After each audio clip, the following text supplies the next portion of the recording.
then next week I will be in Israel visiting my children. So I hope tomorrow to record some sort of Parsha Shir for next week that will drop at 7:30 next Tuesday night. Yeah. Everyone's welcome to listen to it or ignore it or do what you like. What was that? Hopefully I figure it out. It's not. It shouldn't be that hard. The shul will send an email and you just click the link. We're gonna meet. It is Okay, I think we can all absolutely- handle that. What? I think we can handle it. Mark was not sure. Mark Burley, call him out. We're calling out Mark. Those that are on the screen can't see Mark. Well, You don't want to use some yourself. AI. You don't want to use some No, you can do it, you impersonating can AI comment. bot or something. So it does keep popping up every time I open Zoom and ask me if I want AI help, and I don't know what that means. I just click. Every time it asks me, I'm like, I don't know. Mm-hmm. I don't know if I do or I don't, so I just canceled it. Right. We'll do regular Zoom. You could have an AI version of yourself host next week. That only if Jeff could figure that out. I can't do that. There's no way I could figure that out. And how would we know it's authentic? That's a good How do we question. know? How do we know he's authentic right now? That's a How good about question. There you go. There are physical people here in this room, and I don't think we're sophisticated yet. Maybe we are, but I don't know if we're sophisticated enough now for me to fool somebody. I think they should pinch you. Listen, I was in the car this morning with Mark and I, and I was in the car actually at 5:15. Lori and Jeff were in a different car at 5:15 going to the Zimmerman Bris. So maybe somebody should pinch me. If you see me going like this, just give a little pinch. Okay. Coffee on him. At the end of Toldos, the beginning of Vayetze, right, we have Yaakov is leaving. He's afraid of Esav. He's running for his life. Right, he goes from Beersheba, he goes to Haran, and we know the rest of the story. So David Tzvi Hoffman, he made a fascinating note that I'm not sure I've thought about before. So I'm going to share it with you because I thought it was interesting. He says that this is like the inverse or the negative parallel of Lech Lecha. Right? Think about it for a second. Right? Avram goes from where? From his birthplace to the land of Israel. He is guaranteed success. Hashem's going to be with him. He goes with his family. Right? It is all of those things that are going with Abraham to Israel, he says, is now happening in the reverse. Right? Yaakov is leaving his birthplace and going out to somewhere else, right? But out of Israel. He has left his parents. He has left, right? Beis Avicha, Moladitecha, all those things. He has now left the place of his birth and his father's house, and he is going without his family, right? Abram got to come with his family and his wife and Lot and the whole shebang. Yaakov is running for his life alone, right? Without any assurances. It's literally the opposite of Lech Lecha. And that I thought was fascinating. I don't know that it works linguistically. This call is no longer being recorded. That was AI. Uh-oh. 732-278-98, whatever. Oh, I just muted them. Okay, good. Because we're still recording. Yeah. What's the point though, right? Why does the Chumash set that up so that Abram is going to Israel, right, with Hashem's promise, with his family, from his birthplace, in the right direction, and now we have Yaakov doing exactly the opposite, right? Why does the Chumash set it up that way? I don't know what that was. Hold on, Jeff. Hold on. Technical timeout. You're okay. Oh, meeting security. I think we're secure. I think we'll be fine. There was a little like a yellow thing with an exclamation point. It just says meeting security. I don't know what that means. So he says as follows. I'll just read you a couple of lines, right? right? He says, Mize lo yirebet toldot eila et atidam shel bnei banav shel Yaakov.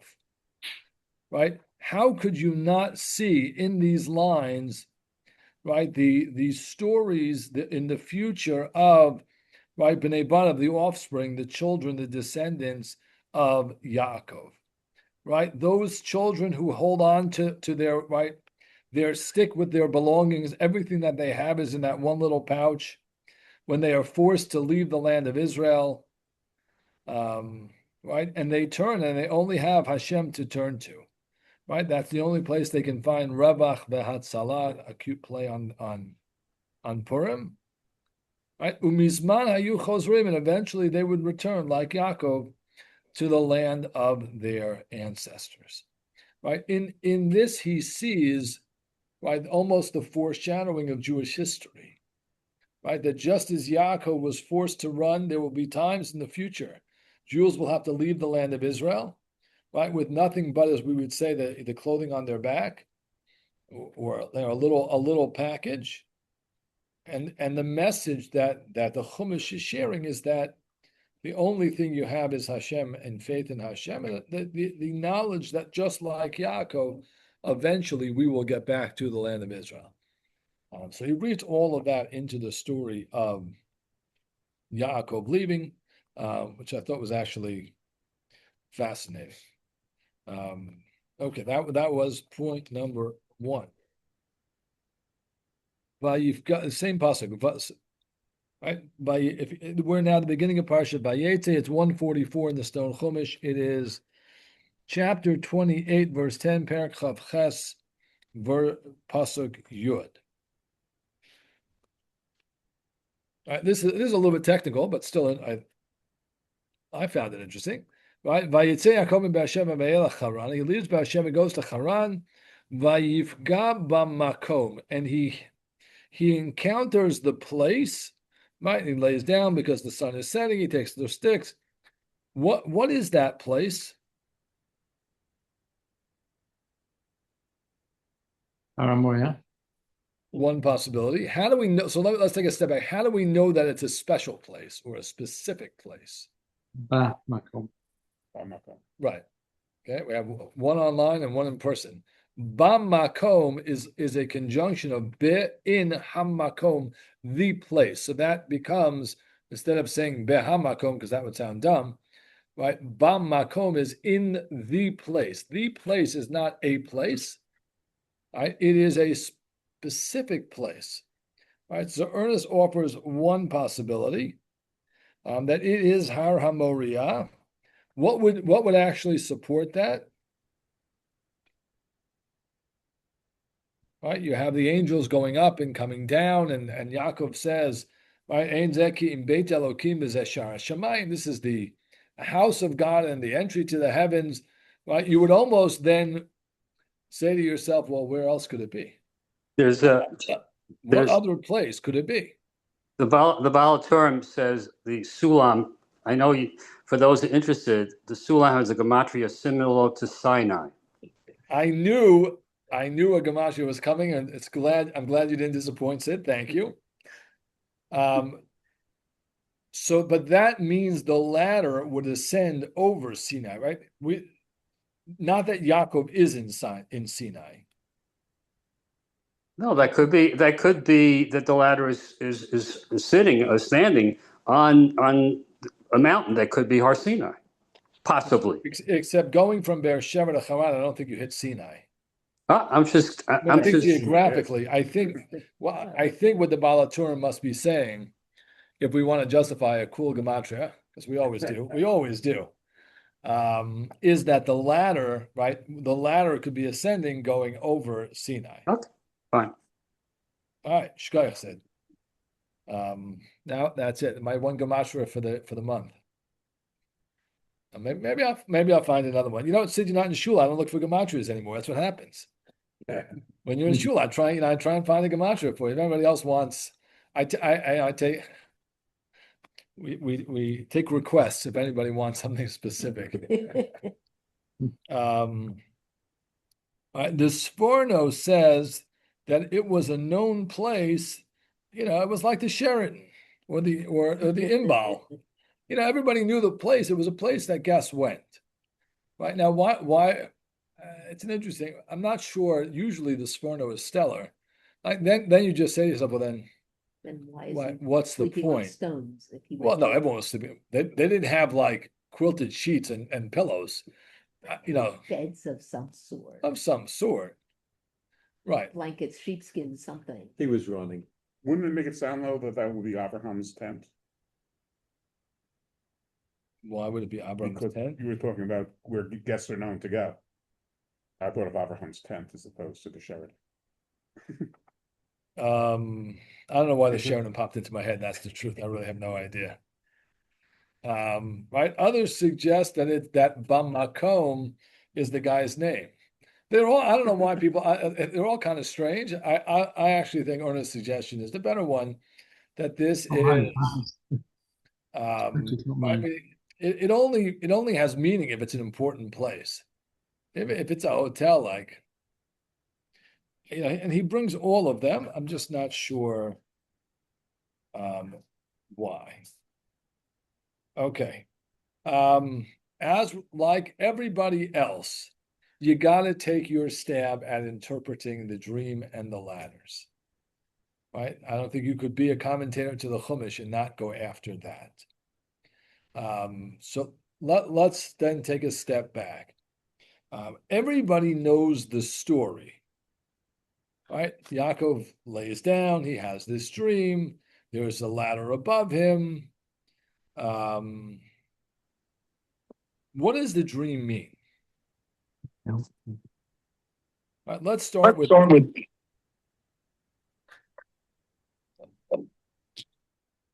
mute that. Okay, now that is muted. Let's again, it sounds like a stupid question, but it's really not.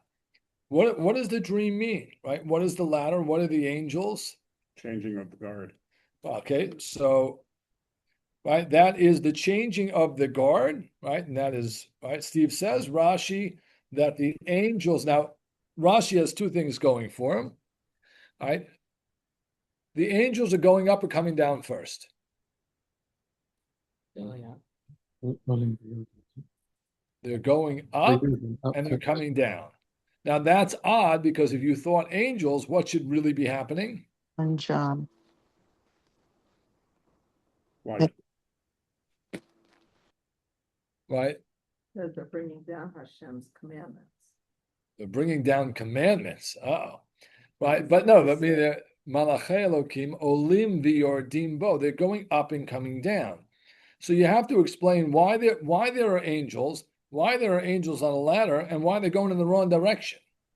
The right direction is angels come from heaven, they come down, and they go back up. So Steve says, and this is Rashi quotes the Medrash, that the angels, there are Israel angels, and there are Golos, exile angels. Right? There are angels that keep 7 days of Pesach, and there are angels that keep 8. No, right? So, right, but there are special angels for the land of Israel, special angels outside, and therefore the angels accompanying Yaakov as he's leaving to go to Haran go up, and then the angels that come with him into exile come down and they escort him out. Now that is right. Sensitive to the Chumash, interesting, but there are two assumptions one has to make in order to accept that medrash. Right? Number one is that angels are accompanying Yaakov all over the place. That doesn't actually say that in the Chumash. The other assumption we have to make is that there's a difference between Israeli angels and Haran angels.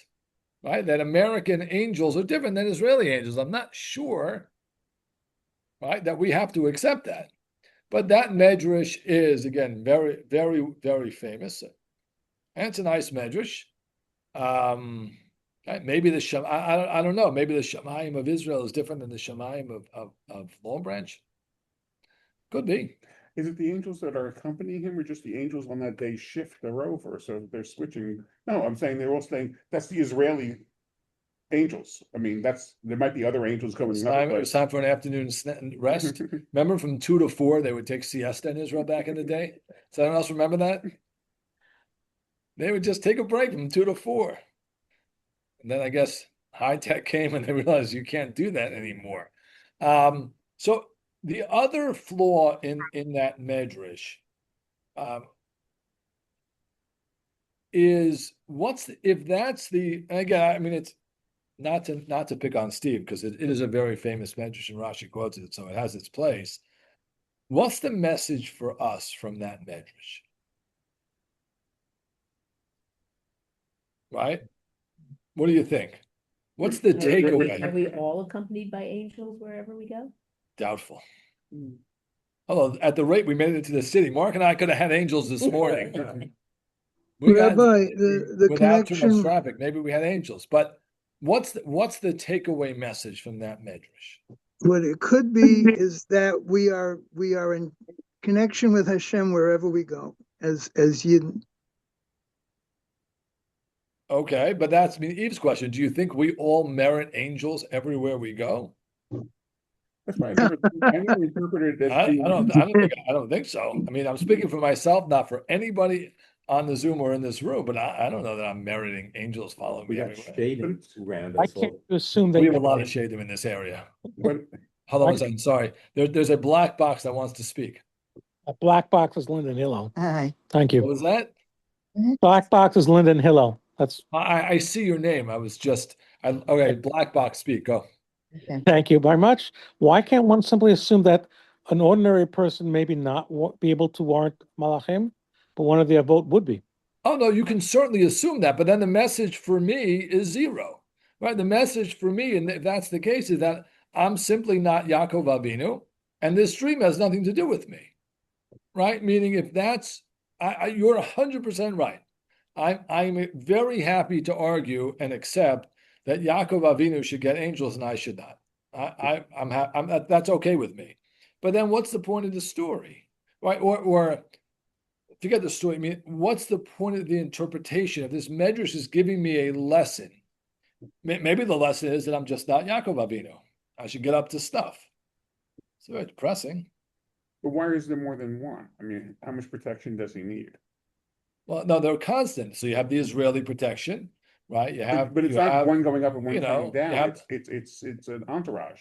Angels had specific missions. No, You asked me too many questions about. but then that means the ones who are going up. So I'm going to just pivot this for a moment because I actually will be honest that I don't really care about the rules of angels. They don't interest me at all. I know, shocking. There's a glossary about that. Steve is falling out of his chair right now, shocked, amazed that I don't really. We could sit here and talk about like angels have one, but it has nothing to do with me. That's the point. Whether angels have one task or two tasks or three tasks, there's Israeli angels, there's Mossad angels, there's I don't know, CIA angels, whatever there is. It has nothing to do with me. And Hill is right. It has to all to do with Yaakov. And maybe it's an appreciation of Yaakov Avinu, but it has nothing to do with me. It also doesn't explain, and I spoke about this at some year, and it might even be in the bulletin, but I prepared 3 bulletins of our Torah, so I can't remember anything. And 3 YouTube videos, so I really can't remember anything. So everything is set before I go. It doesn't explain the ladder. Right? Why don't the angels just float down as angels are wont to do? I don't know that angels go on ladders. That's one more thing I don't care about. Now you do. What? Now you do. Right. And So it's what? also just the introduction, really. The angels are not the point of the dream. But they're an integral part of the dream, and they've fascinated artists for many, many, many Well, yes, centuries. because it's a great visual. So I'll share with you what he says, and this is a very different approach. And there are many, many approaches. Right? One should not think that Rashi is the only. There are many approaches. Rabbi David Tzvi Hoffman writes that the reason there is a ladder is first and foremost to tell us that there is a connection between heaven and earth. Right? There is a connection between man on the ground, woman on the ground, and God up in heaven. And that's what the ladder represents. Right? The ladder is reminding us of the connection, as he writes, between Shamayim Va'aretz, and that ladder is really for us, our ladder, to climb to Hashem. Now, why in his world do the angels go up and only then come down? Because what's the entire point of the ladder? The ladder is for human beings, for us, to climb up and reach Hashem. So who should be starting the ladder? Right? Which direction should the ladder ideally be going? Up. Right? Which is why it starts going up, because that's the ideal. Now, sometimes you fall, right? But the dream is a dream about human potential, about reaching out to the stars and touching God, if you will, metaphorically, of course, right? But that we have spiritual strivings. And I think, although he doesn't say this, right, that but there are many, many midrashim that do, that as you go out to Galus, that becomes an even more important, right, an even more important message, that we are connected and it's our responsibility to climb up and reach out to Hashem. That is an incredibly important message. And maybe for Yaakov leaving his family's house and leaving the land of Israel, he really needs to be reminded of that core fundamental Jewish message. Now, he points out one more thing. If that's all true, what are the angels doing there? Right? Why not have monkeys going up the ladder? People, maybe even better. Why angels? So here he points to something fascinating.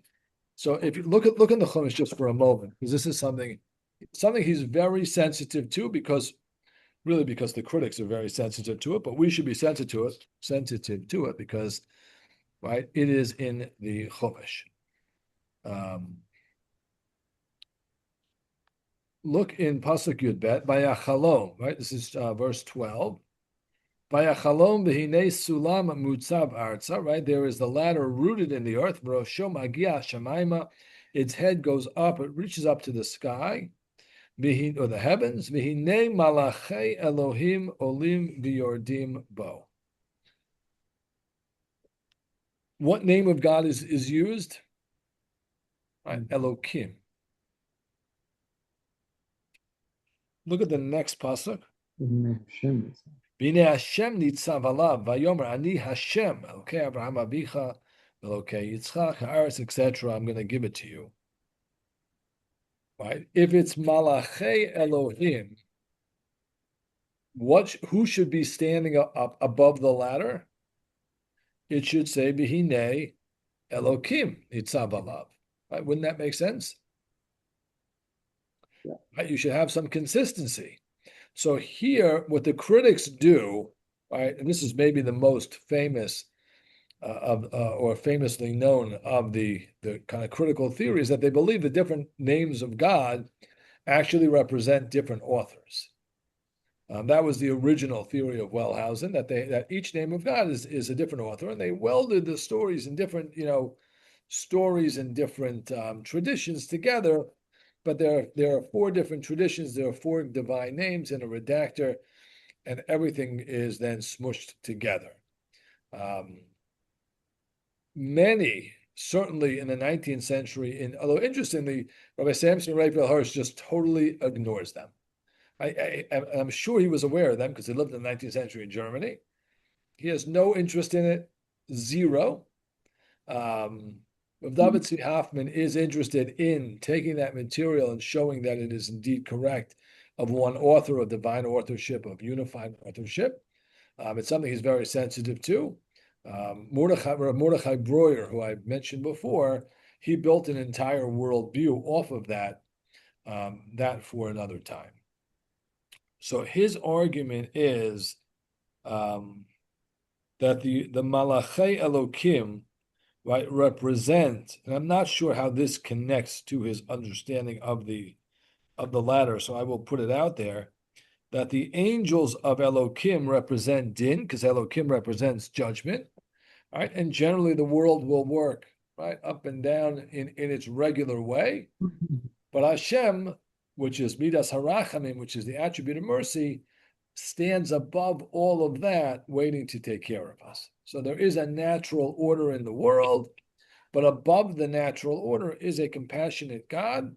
And that's the reason it jumps from Elokim to Hashem, right? So we mentioned this just to connect it to a previous week. 10 brownie points for anyone who can tell me when we last mentioned the split between Hashem and Elokim. What? It is, but we didn't do that because we started with Lech Lecha. So good try, but it wasn't here. It certainly is the first two Prakim of Bereshis. Akedas Yitzchak. Thank you, Linda. Was I right? Yeah, you're not supposed to ask that. You're supposed to be certain and firm and say yes. Akedas Yitzchak. Points. Well, you can get 1 point. It is in Akedas Yitzchak. It is all Elokim, Elokim, Elokim. Elokim is demanding Avram sacrifice his child, and the angel that holds the hand back is Malach Hashem. Right? Is the angel of Hashem, the merciful one, is the one who stops the slaughtering of Yitzchak. That was only a few weeks ago. So now I know I can just give the same thing next year. Nobody's going to remember it. It's be perfect. No, I'm kidding. Just kidding. We have yet to repeat a series of classes, and we have yet to repeat a Shabbos morning drasha in 20 years. So we're not going to start now. Okay, here is. This is a good thought experiment. So look at Tet Zion and Yud Zion. So we're on 146.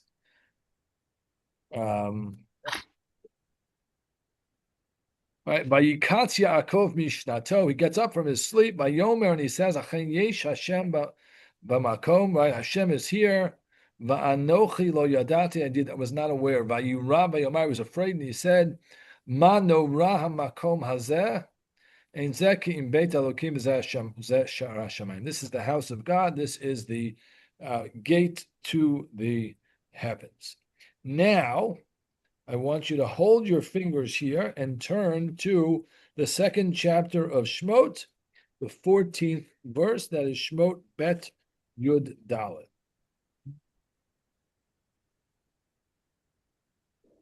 We'll get you a page. If you're using an article, we'll get you that page in a minute. You're online. 298. 298.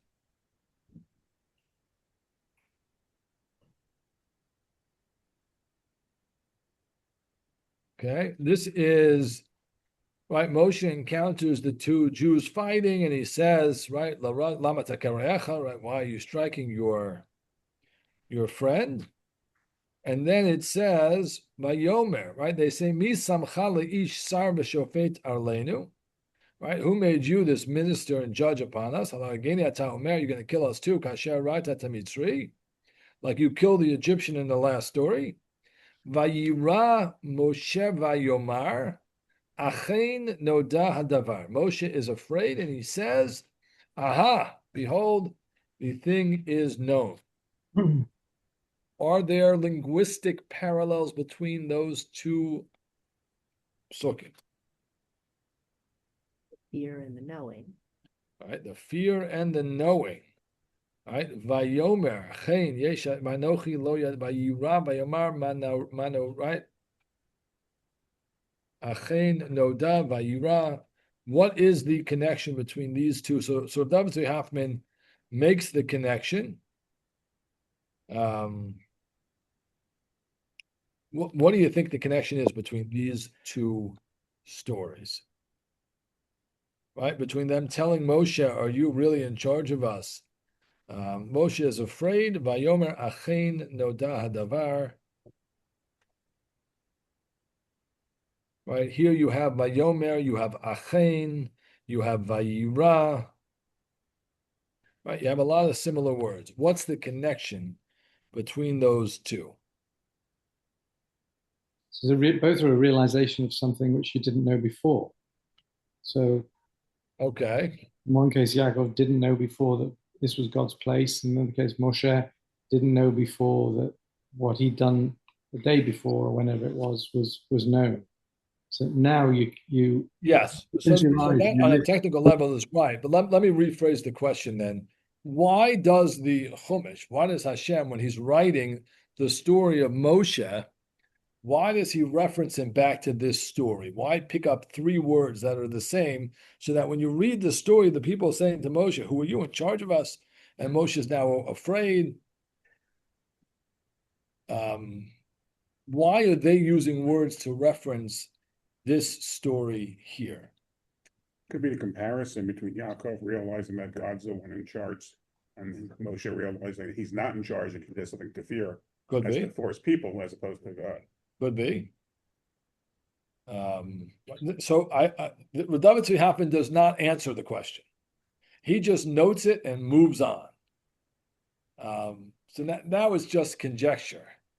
But we can conjecture with the best of them. Anybody else have a suggestion?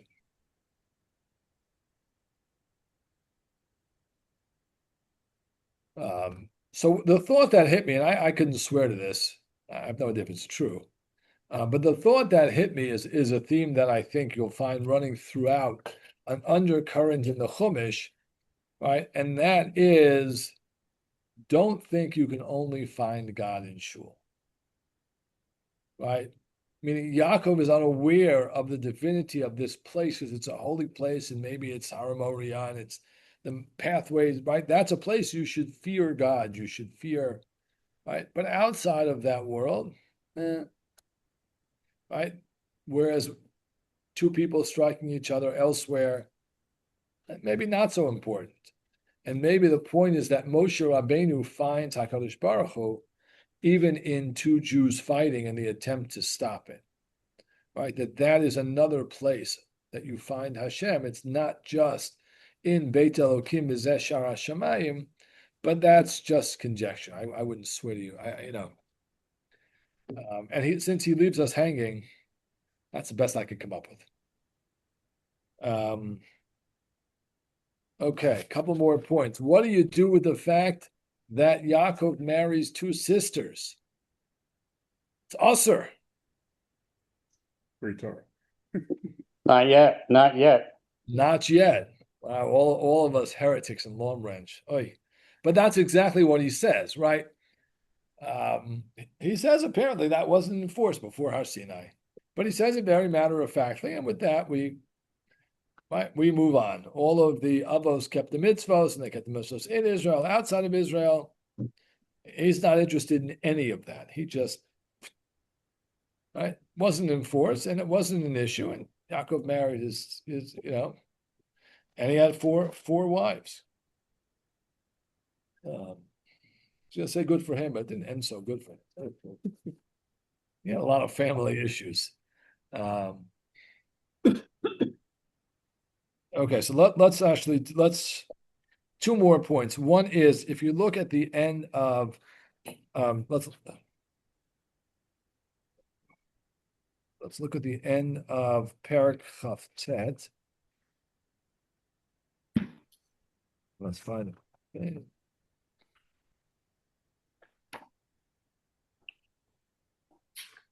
Oh, let me just 52.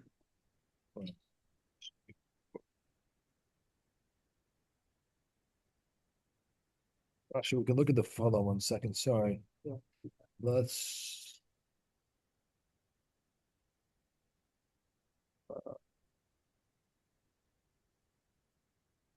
right there. That's not good. Oh no, there it is. Okay. Right. Just to take as an example, the last pasuk, but I promise this goes back to the Hashem and the Elokim piece. So if you look at Chav Tet Lamed Hey, chapter 29, verse 35, right? This is Leah having children, Vatar Od Vatele Ben. She has another kid, Vatomar Pamo Des Hashem. Right? This time I'm going to give thanks to Hashem, Al Kain Krashmo Yehuda. Therefore, she calls him Yehuda from thank you. Vata Amod Miladen, and 4 kids was enough, and she stopped, at least for the time being. Right, that is Shem Hashem. Now we keep reading. Pay attention to the usage of Hashem's name, Vatera Rachel Kilo Yalda Yaakov, right? Rachel sees that she is not having children for Yaakov. That itself is a fascinating formulation, which she doesn't comment on.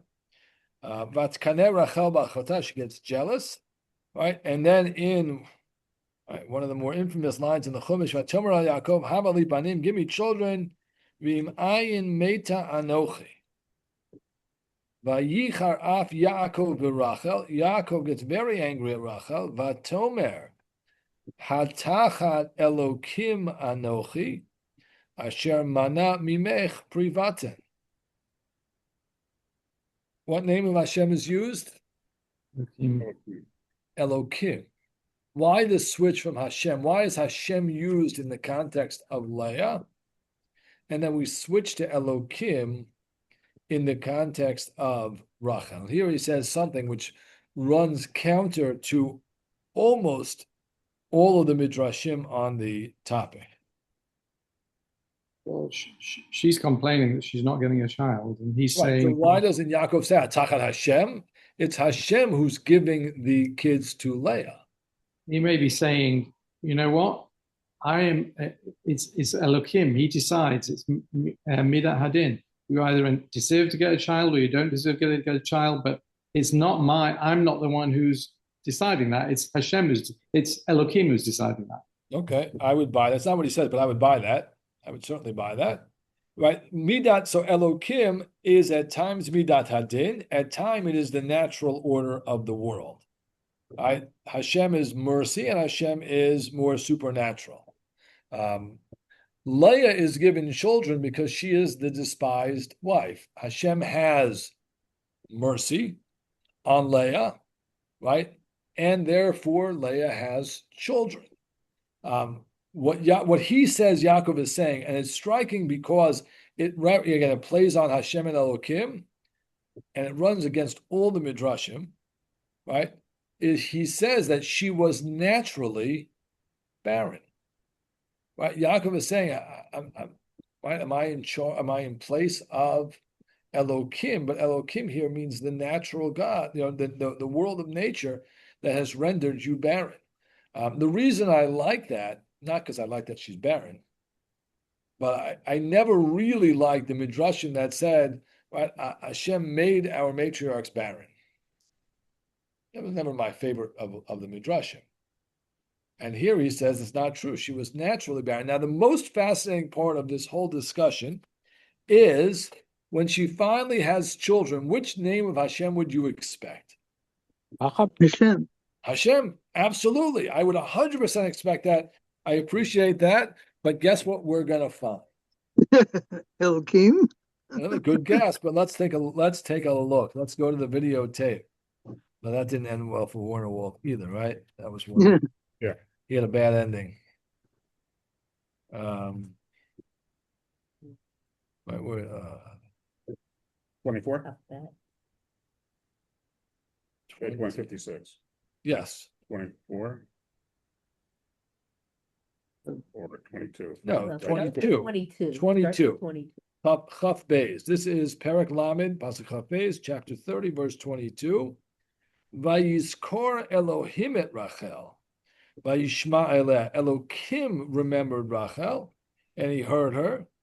Right? Vayishma eleha Elohim.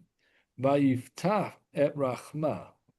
It was the Elohim who opens her womb. And then Matar Batele Ben, Matomer Asaf Elohim et Cherpati. Okay?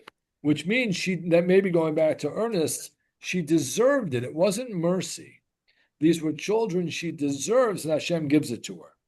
And now read the next pasuk. Except the next one. I read the next pasuk. Right? Read the next pasuk, which is fascinating. He doesn't actually deal with all this. He just highlights the beginning. I'm just pointing out the end. Vatahar, this is 24. Vatikra et shmo Yosef lemor.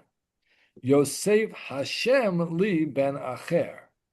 Right? It makes sense. She says, okay, I got one. Now, she doesn't know if she deserves it or not. She wants mercy. So she says, Yosef Hashem, not Elokim, li ben acher. Because she may not succeed with Elohim. But it's interesting, if you look back when Bilhah gives birth to Dan, she says, Vatomer Rachel Danani Elohim. Yeah.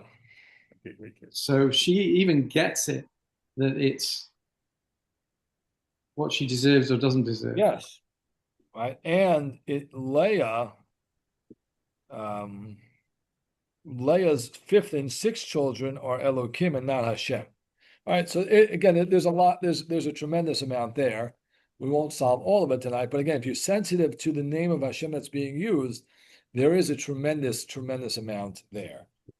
The last thing he throws out as a question, so I will throw it out as a question. That'll be our last point for tonight. The whole thing with the spotted and the speckled sheep, and he tells Lavan, oh, right, all the sheep are white, all the sheep are brown, take them all out, I'll take the spotted, the speckled, and lo and behold, he gets very, very rich.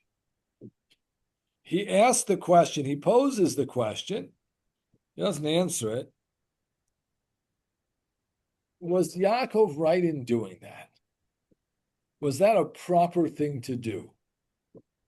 Was he tricking Lavan, taking advantage, cheating him, stacking the deck, or spotting the sheep? Or stacking the deck sounded better than spotting the sheep. But right, if he knew he could do this, was that right or was that wrong? Was he taking advantage of Lavan? What do you think? He doesn't answer the question. There's no answer in the book. Was that something Yaakov should have done or not? Well, Yaakov's justification was that Lavan had been tricking him all along. So he felt, well, it's the only way I'm going to come out of this hole is by, taking the tactics of my well, I understand that. My question to you is that right or wrong? Right? Not what did he do? I know what he did. Is that right or is that wrong? Well, it was right to Yaakov, but in Yaakov's... I know that because he did it. But I'm saying we step back and look at it. Rabbi David Tzvi Hoffman is not asking, did Yaakov think it was right or wrong? He's asking, do we think it was right or wrong? Well, to the extent that he stuck to the deal that they made, if you look at it in kind of legalistic terms, he made a deal and he stuck to the deal. He didn't deviate from the deal he made. Right, but if you have insider information and you make a deal, it's not a fair deal. Right. It's more of a skill that he acquired through his work. So he knew how to do it. Right. He didn't know they were going to. Let's assume Yaakov has this skill. He can. Pushes it. Rabbi Rabinowitz has this crazy article about gene theory and the speckled sheep, but I don't know how Yaakov knew about gene theory, but okay. Right, the rods, the water. But let's assume for a moment that Yaakov knew he could manipulate this to get a desired outcome. Okay, so Ernest is right. He stuck to the terms of his deal, but he was duping. Right, the assumption that Lavan makes when he goes into this deal is clearly informed by Yaakov, and it's clearly duplicitous. No. So he doesn't answer the question. Again, part of it, listen, it might be right. It might be the money he's owed. It might be that Ernest is right. And, we made the deal and he should have really thought about it twice. Maybe we don't know if this knowledge was actually exclusive to Yaakov or was generally known and Yaakov just did it well. We don't know that. We don't know anything. We don't know how it was done, right? The commentators go through a whole bunch of different options. Right, it was Hashem. No, he knew how to do it. He knew the magic. He knew the art, the skill, whatever. And it might hinge on that question.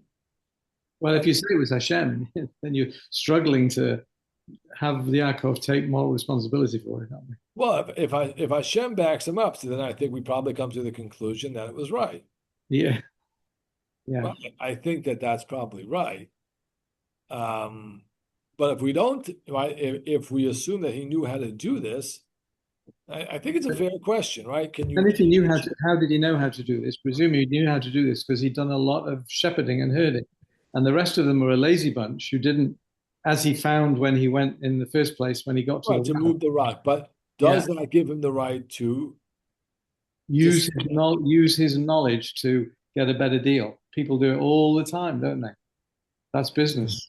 Is that right, Ernest? I know it's business. Well, it's a question. I'm not saying it's not a question, but you have to, when you reframe it a little bit, it doesn't look quite as bad as when you first asked it. So I will say, calling it's not a something question. business is not a magic wand. It's not like shalom bayis. I've gotten shalom bayis as an excuse for almost everything. Sorry, I can't come to the shul. My wife doesn't want me to go to shul. Shalom bayis. Like, that's not shalom bayis. That's insane, right? But I've heard, I have to go out to the not kosher restaurant. Shalom bayis. People are gonna be angry with me. I'm like, I don't know what that means, but I've heard it all. Right? So you can't just wave the business wand and make everything No, go. I'm not just waving it. I'm not just. That's why I started with what I said. That legally you couldn't take. There's nothing you couldn't take him to court for anything. You probably couldn't even take him to a Jewish court for anything. Now, if you bribe the judge, you can take him to Jewish court for anything. I said that. I'm very tired. We got early this morning. Find a good Jewish court, and you don't need to bribe the judge. You probably couldn't take him to a Jewish court for anything in this, could you? That's a fair question. I have no idea. I don't have any idea. So I totally hear the question. By the way, I'm not rejecting the question. I'm just saying it's. I guess we need a lot more facts to really be able to. Love complaining about. No, we don't hear love and complaining. It may not be crucial to the story. Right, and it might just be that he knew he lost. He got bested by the guy who's been cheating for so long. Right, there is a bit of beautiful irony in the cheater getting cheated. That's really the question. Is that right? He leaves that as a question. I don't have an answer to that. But there's a precedent that he learned from his mother that the ends justify the means. Oh, I like that. I like that. And the fact that he saw that precedent by his mother, and it did work out that way, and she based it on, as we know, Ukhla says, Nevuah that Rivka had. So he's using that probably as the justification, the methodology of saying it's right. Except that they get hammered terribly for tricking Yitzchak, right? Meaning they do not emerge unscathed from the trickery of Yitzchak. I don't know if I mentioned this I mentioned this somewhere. I can't remember anymore. Too many different conversations, right?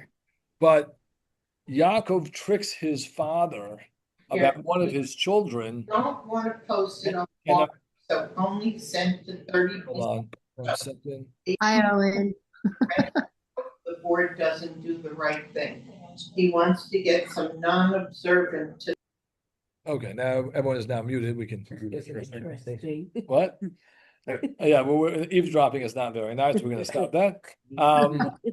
Right, Yaakov then himself gets tricked by his children about one of his other children, and the Medrash connects, right, Hakerna et Ketonet Bini, right? You recognize the code. I don't recognize my child. The same language is used, and the Medrash says, Bernie, that Yaakov is getting his comeuppance now, right? The reason that Yaakov got tricked into believing he lost a child, bad, right, very bad, is because he tricked his father. Right, there in Midrashim that Rivka never sees Yaakov again because she did a terrible thing. So even though the Torah doesn't explicitly say that was wrong, the story as it plays out in the language of the Chumash and the Midrashim certainly do pick up on that. Now it might be that Bernie's right; he learned that from his mother, but I'm not sure that's a good thing. Right? Yeah. It might well be that that's a difficult thing. And that was something he should not have learned from Laban's house. But we always forget two things when we criticize Yaakov for cheating his father, which, it was obviously problematic. But number one is Rivka did have a prophecy. Yes. Right. Number one. So go over to Yitzchak and say. Yeah. So that's the weird thing that we don't see. Yeah. Yeah. So two things. And number two is I don't know what you call them. Yaakov bought the bakery.